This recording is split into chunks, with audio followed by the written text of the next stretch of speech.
自从11月7日高市早苗当即发出错误言论，对我方红线问题说三道四，发出赤裸裸的武力威胁后，时至今日，事件发展已经快1个月了，高市早苗却依然没有对外公开道歉，也没有任何撤回言论的明确表述，甚至相关原则问题上大言不惭。就这还不算完，除了在红线问题上疯狂作死，日本还在我方核心岛屿上极尽挑衅之能事。12月1日，日本展出所谓证明岛屿归属的历史文件，不到24小时，12月2日，日本渔船瑞宝丸号公然闯入我方领海。可以说，今天的日本已经把疯狂摆在了台面上，对周边国家的警告充耳不闻，想尽办法断了自己的路。而面对日本毫无底线的挑衅，我们除了在外交、防务、经济、文旅层面重拳强打之际，我方也当着全世界的面撕开日本的伪装，连续2次致函联合国，明确发出强烈抗议，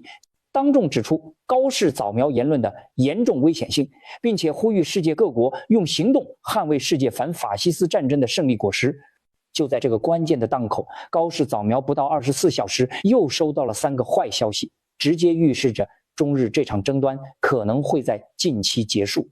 而一片哀嚎的日本经济以及内政外交，也让恶事做尽的高市早苗面临严峻的下台危机。第一个坏消息，面对日本的跳火坑行为，有日本政客在近期表示，高市早苗已经不具备担任首相的基本资格。同时，日本前参议院议员系数庆子还明确喊话高市，称高市的言论已经对日本经济产生了极大的不良冲击，要求搞好高市尽快撤回发言。不得不说，日本内部还是有明眼人的，但实际上，高市早苗近期的言论不光在全世界释放不稳定信号，也让整个日本政坛感到非常震惊。就比如日本前首相鸠山，由继夫在内就认为高市早苗的言论实在是太过于轻率且不负责任。而在国会的质询当中，日本立宪民主党党首野田佳彦更是猛烈抨击高市早苗本人的错误言论。刚刚下台，熟悉日本自卫队真实实力的石破茂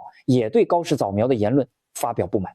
但即便是这样，高市早苗依然在给自己脸上贴金。12月1日，高市早苗出席由沙特阿拉伯主办的未来投资倡议大会时，直接对着全世界喊话，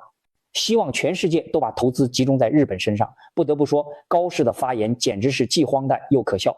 作为一个公开挑起地区冲突、拒不承认历史的国家，日本的任何言辞根本就没有信誉可言。如果日本真的想要投资，不如先把最基本的历史问题说明白。第二个坏消息，自从我们对日本出手后，高市这边装聋作哑不说，大量的日本民众可坐不住了，当即上街游行抗议，公开喊话高市早苗下台。而且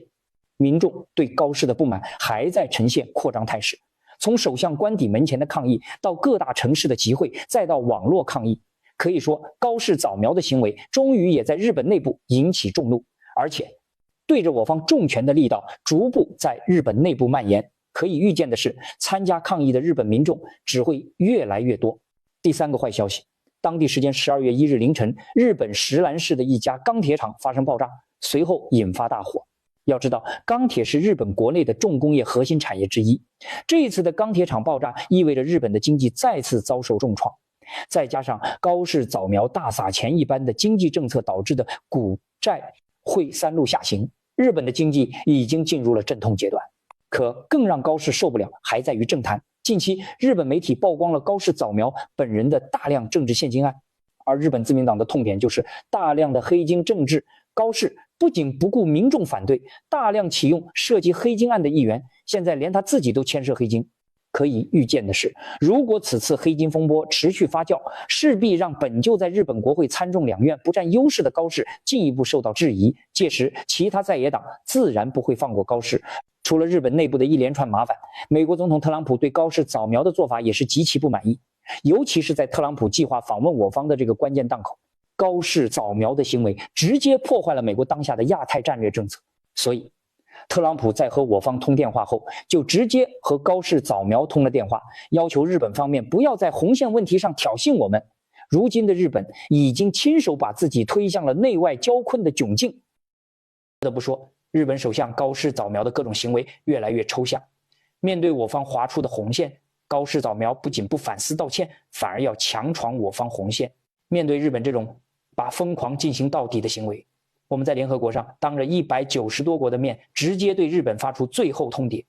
即便日本方面派人紧急访华，中方已经把话点透彻了。12月1日，我方再次致函联合国秘书长古特雷斯，针对日本的行为进行严正批驳。我们这次明确表态，当今中日两国的关系出现如此严重的裂痕，其根本原因就在日本首相高市早苗公然违反国际法，直接就我方红线问题对我方发出实质性的武力威胁，公然挑衅二战后的国际秩序，企图颠覆二战后胜利成果。而且面对高市早苗的搅浑水行为，早已看透把戏的我们，这次也直接要求日本方面必须给出明确答复。就比如日本常说的所谓一贯立场，到底是什么立场？是中日联合声明，还是非法的旧金山合约呢？毕竟日本至今没有对这一问题做出合理明确的解释。而日本方面表示，日本奉行专守防卫的防务战略，但问题在于日本这种行为就是典型的说一套做一套，其口中的专守防卫战略和现实完全是背道而驰。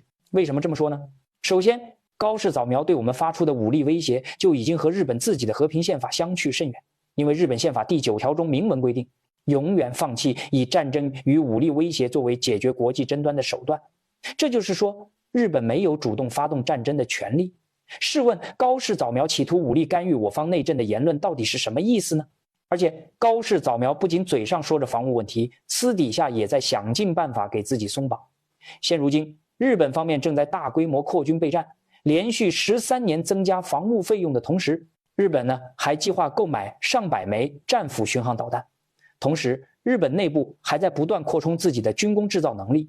在今年向澳大利亚出售了最上级驱逐舰的同时，还对美国出口了爱国者导弹。但不论高市早苗如何给挖坑，有一点是可以明确的，那就是日本胆敢以武力干预我们的任何事务，我们必将对日本展开全面反击，新仇旧账一起算。毕竟根据敌国条款的规定，哪怕日本没有参战，我军一样有权利主动为日本去军事化。这也就是说，自始至终主动权都握在我们手里。但即便我们已经把底线摆地如此明了，高市早苗到现在还是没有醒悟。根据相关披露，12月2日，日本渔船瑞宝丸号非法闯入我方领海，在我方海警专业冷静的驱离下，日本方面的船只只能灰溜溜撤出了我方领海。虽说这个过程没有什么惊心动魄的，但实际上这是日本有预谋的刺探我方底线，为的就是逐步蚕食我方核心权益。可高市早苗站在台前上蹿下跳，台后的日本民众现在是真坐不住了。面对高市早苗的举动而导致的中日经济文化交流崩盘，日本内部已经开始紧张了。近段时间，日本多个民间组织对我方发出请求，希望在近期来我方交流访问，缓和局势。但我们这次也直接把话完全讲透，高市早苗的言论已经造成了非常恶劣的影响，撤回言论才是日本的第一要务。如果高市早苗还不撤回言论并公开道歉，那么任何中日经贸文化交流都不太可能实现。也就是说，高市早苗撤回言论是重启交流大门的核心前提所在。所以现在的事情已经很明确了，日本方面怎么求和都没有用，要么日本自己撤回言论，要么日本继续独行。而我们这边已经向联合国和其他常任理事国通报了日本的非法行为，公理道义站在我们这一边，高市无论如何都没有翻盘的可能性。截至目前，来自54个国家的人员可以以免签的方式从我国的41个对外开放口岸入境，并在我国境内滞留72或144小时。自从我国对相关国家采取了免签政策之后，来到中国旅行的外国人的确增多了。有的美国专家在来到中国之后，看到大街小巷中几乎到处都是电动车，感慨简直就像是在演电影一样。那么我国采取的免签政策究竟为国际交流带来了哪些积极的影响呢？中国对外国公民大量免签的政策背后又释放出了怎样的信号呢？众所周知，最近我国对许多国家出台了免签的政策，这些国家的公民在不用办理签证的情况下，就可以从我国的多个口岸入境，并在我国境内滞留72或144小时。这就意味着他们从相关口岸入境之后，就可以乘坐交通工具前往附近的地区游玩和探索。这对于加强中外民众的交流是一件非常伟大的创举。由于绝大多数外国人知道的中国城市不多，他们大多会选择在北京或上海入境中国，随后就近游览北京和上海的城市风光与名胜古迹。随后他们还会在规定的时间内前往北京和上海周边的一些小城市进行游览。当他们看到了真实的中国与中国社会之后，西方媒体曾经精心编织的谎言瞬间就被戳破了。因为在西方各国媒体的镜头下，中国永远是一副穷酸落后的样子。西方各国媒体的记者总是非常热衷于找到一些极其落后的中国山村，并试图以这些山村的面貌来概括整个中国的面貌。甚至在一些西方媒体话术环境的影响下，一些西方人至今还认为中国的男人们都是绑着辫子的老顽固，中国的女人们至今还要裹小脚，这简直令人感到不可思议。当西方各国的民众一波又一波的来到中国之后，他们立刻被眼前的景象给震惊了，甚至就连一些见多识广的教授和学者都对中国社会的发展成就啧啧称奇。事实证明，中国这一次积极对外开放的举措，不仅在客观上促进了国内的旅游业消费水平，同时也破除了堵在中国和西方国家之间多年的信息屏障，让西方各国的民众第一次有机会看到了一个真实的中国。正如前面所说的那样，大多数的外国游客来到中国后的第一站都是北京或上海，他们在走出机舱之后，立即就被北京和上海的城市风光给震惊了。因为在西方国家，像北京和上海这样的超大规模城市可谓是屈指可数，一些欧洲国家的民众甚至一辈子都没有去过这种全球性的大都市。在到达中国的城市中后，这些外国游客对一切都充满了好奇心，他们想要去尝试一切，也想要去了解一切，甚至有些外国游客还用自己的镜头记录下了旅程的点点滴滴。在国外著名的视频网站 YouTube 上，就有一些外国的视频博主发起了一个名为中国旅行的话题，只要带上这个话题发布视频，一定会得到不少的播放量。因为一些没有来得及前往中国的外国游客也感到非常好奇，真实的中国究竟是什么样的？中国人对外国游客究竟是不是像他们所说的那么热情友好？一名美国教授走在中国的大街上，不由得发出了自己的感慨，中国的科技实在是太发达了，因为中国的这些小巷几乎随处可见新能源汽车。而相比之下，美国和欧洲各国的街道上依然行驶着大量传统油车，仿佛中国才是掌握了人类科技先进技术的那一方，人类环保事业的未来仿佛被掌握在中国的手中。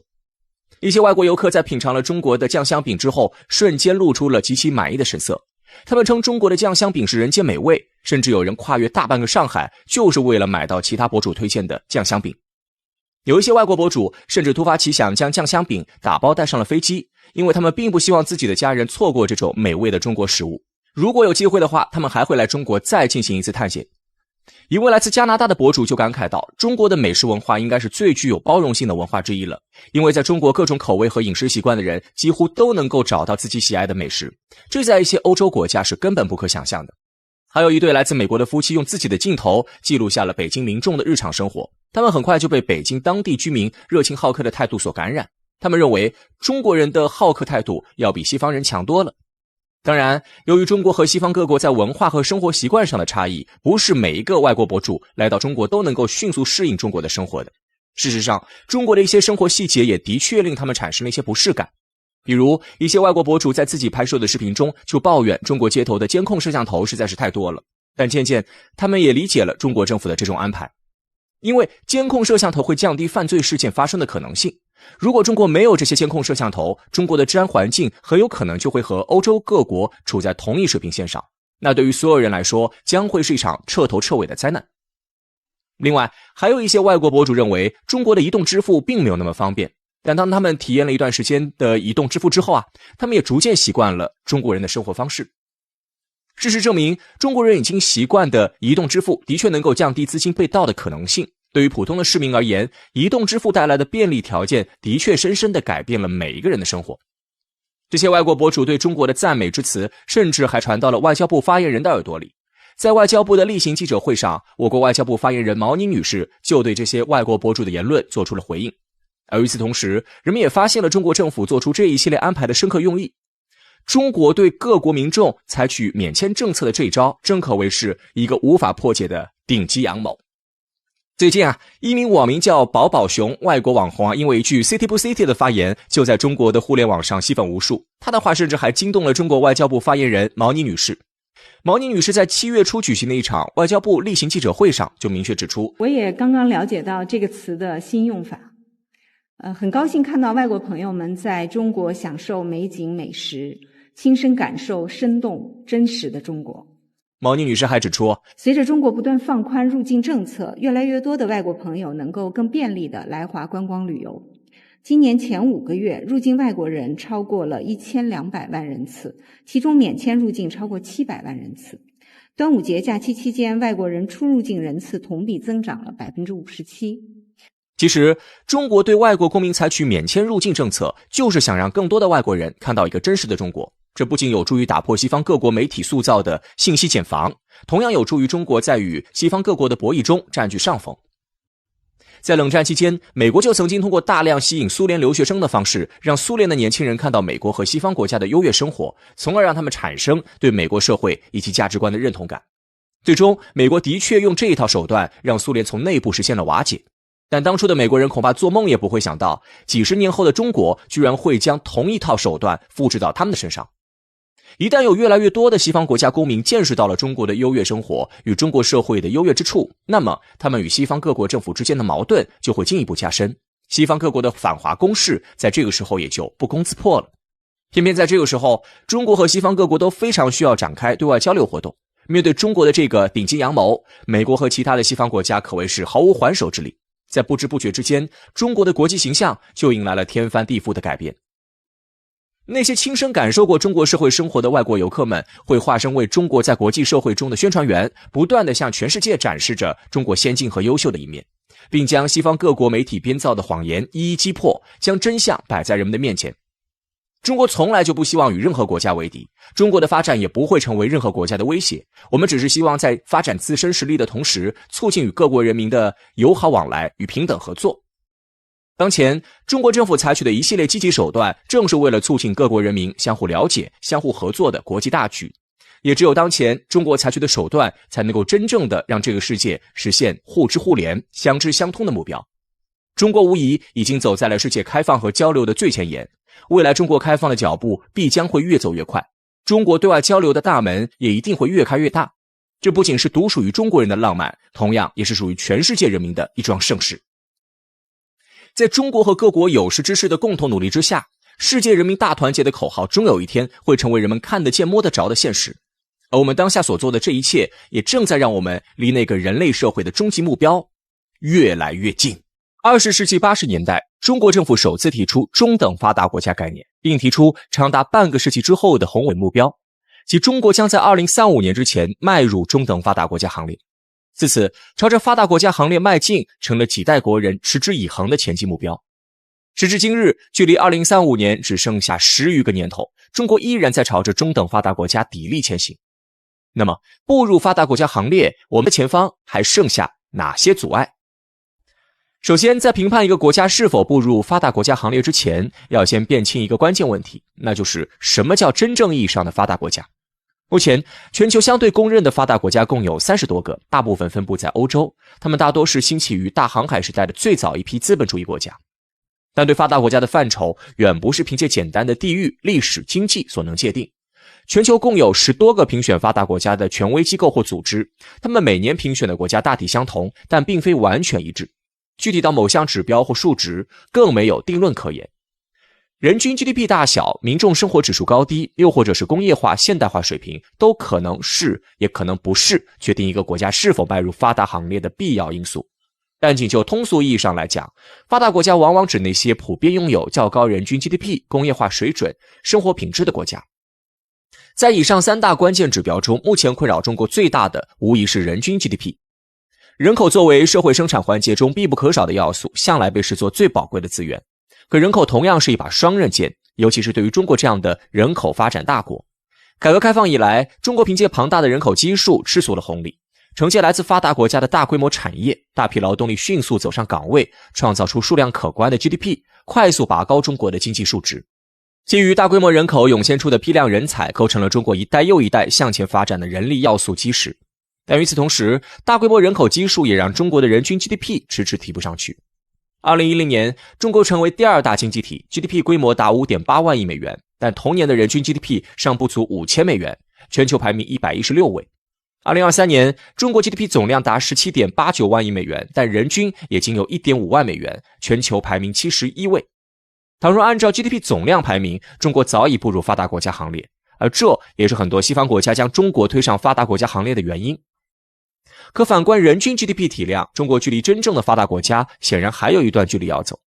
从某种程度上来看，人口成就了中国的崛起，也拖累了中国的进一步发展。再到现如今，人口基数问题尚且没有解决的情况下，我们又迎来了新的人口难题，人口减少，老龄化严重。按照国际惯例，65岁以上的人口比例超过总人口的 7% 就能被称作老龄化社会，超过 14% 被称作老龄社会，超过 21% 则进入超老龄社会。2020年前后，中国65岁以上人口比重为 13.5%， 预测这一比率会持续走高20至30年，预计在2036年超过 20%。尤其是在2040年前后，计划生育一代独生子女将全部达到60岁以上，中国老年人口数量将空前膨胀。伴随严重老龄化而来的是中国一路走低的人口出生率。2023年，中国自然出生人口仅有902万，增长率为负 1.48%。过去那个一年生出一个澳大利亚的笑话，我们再也开不起了。而曾经带给中国庞大福利的人口问题，现在彻底成了中国迈入发达国家的阻碍。老龄化、低出生率势必助推劳动力成本上升，导致住宅等刚性消费发生萎缩，各行业产能过剩，内需不足的情况下，经济发展速度必然走低。不难预测，人口困境极有可能带给中国3大困难：一是国家财政税收萎缩，各方面投入不足，例如养老、医疗、教育、环保等等；二是内需不足，产能过剩，造成结构性就业不足，尤其是原先从事建筑制造业的劳动力极有可能出现大规模回流；三是产能过剩将导致企业负债率提高，相当一部分工业企业、资源型企业与银行关系恶化，金融风险大幅度提高。以上种种挑战无疑都将成为中国迈入发达国家行列的绊脚石。除人口问题外，难以消弭的社会贫富差距也是横亘在中国走向发达国家队伍的一项难关。受益于改革开放，中国经济维持了连续30多年的高速增长，成功达成先富目标。但先富带动后富的口号仍在实践中，且国民之间的贫富差距正在走向扩大趋势。目前，中国的贫富差距主要呈现3大特点：城乡差距逐步缩小，区域差距持续扩大，阶层行业收入差距明显。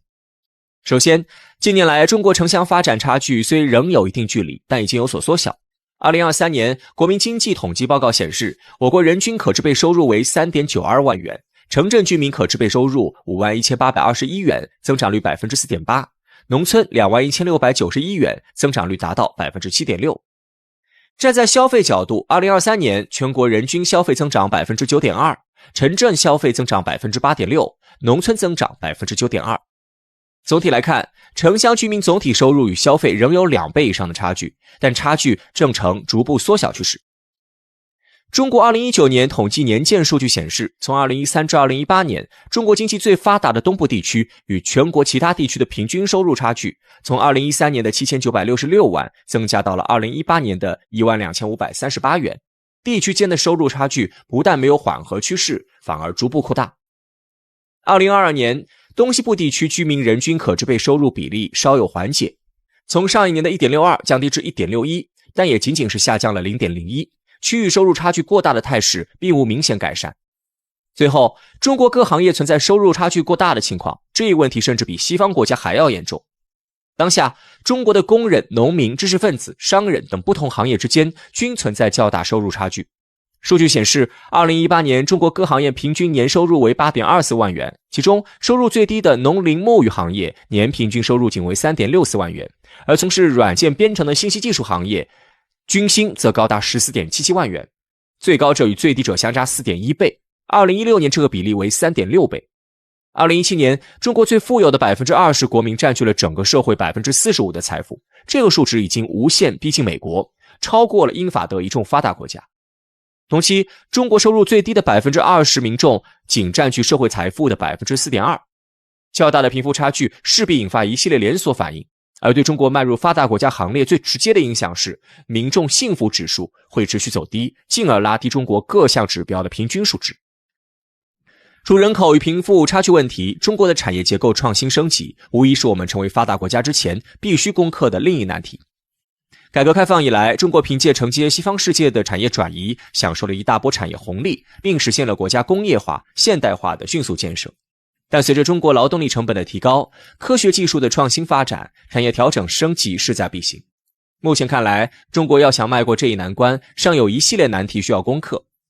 首先，从中国制造业升级面临的环境来看，国内围绕互联网加的商业模式创新多，而硬件技术的创新调整相对较少。物流、餐饮、电商等行业的投资创新良好，物联网、3D 打印等技术大类技术创新有待进一步开发，这对于中国制造业转型升级而言，或造成一定技术壁垒。其次，我国工业建设存在结构不平衡问题，这会导致工业转型面临较大挑战。由于人口自然增长速度降低，国内传统制造业如钢铁、煤炭、建筑行业已纷纷出现需求不足、产能严重过剩等困境。以钢铁行业为例，普通冶炼钢铁规模庞大，市场严重供大于求，可特种钢材又供不应求，甚至依赖进口。诸如此类的产业正处于产业结构调整阵痛期，距离迈向更高档次、更高技术含量的产业形态仍需一定时间。